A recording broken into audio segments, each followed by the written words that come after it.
tapno sa mag-i-coordinate na matlaing ang issue tapno alalisto matlaing na makita tayo kung sino interesado may general para the extension class. For the meantime, akong pwede masapol nga building para the extension campus can before na ma-approvalan iti CHED. Bigyan in suggest the AD, the Board of Judges, the MMSU, kastamit ng administration the MMSU, kaya kanya po Presidente, na extension plus pailaeng for this school year 26-27. So far, I've done 70 mga students nga intent na may nag-apply. Kadwan na kay taga Nueva Ecija Metlaeng, Banna, Damit Marcos, Damit taga Pinili, Bado. So,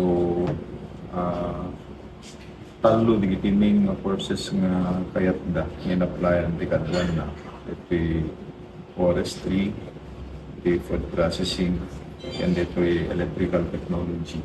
So digiti anda doon na nag-applyan na iti anak tayo iti estudyante iti nandun mga ilin ngayon may agdadapay di iti nagdamdaman iti GC tayo sa inopen mi nga para kada ito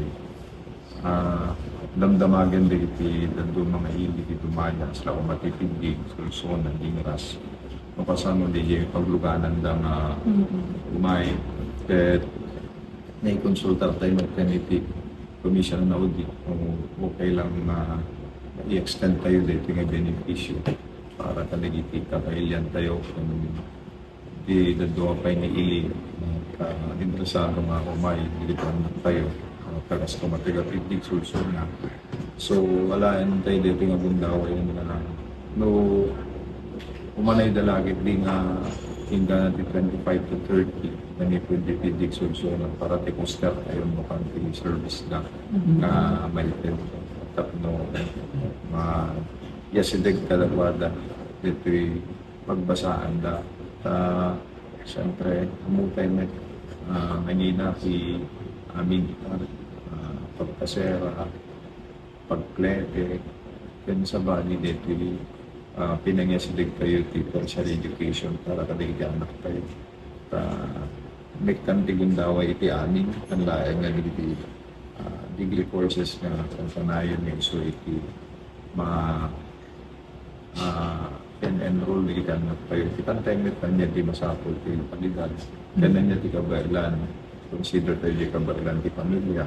Penduding ang basa umutay di sitwasyon ang tayo nga papadaanin di kabailan na anak tayo tayo kaya pag may kandiyon daw ay dito anak tayo isolate ka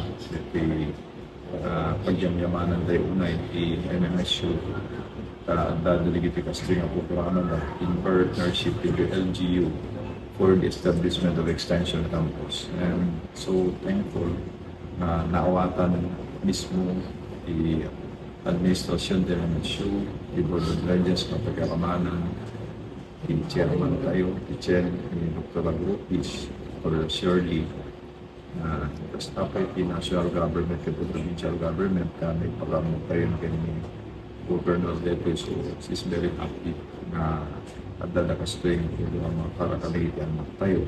Kaya nangyayari na kanyang Vice Governor daily meeting board of guidance. Kaya very happy with this una at dadalas tayo ng so hopefully makumpleto tayo oray lang kumaupat ng sections tapos talo na sections kapanurog yan tapos first year and bitidan dadaman na itinagli tayo mong binitayin nga galalat College of Forestry ng second year na parang may danto na tilatri mo may plus tayo amin.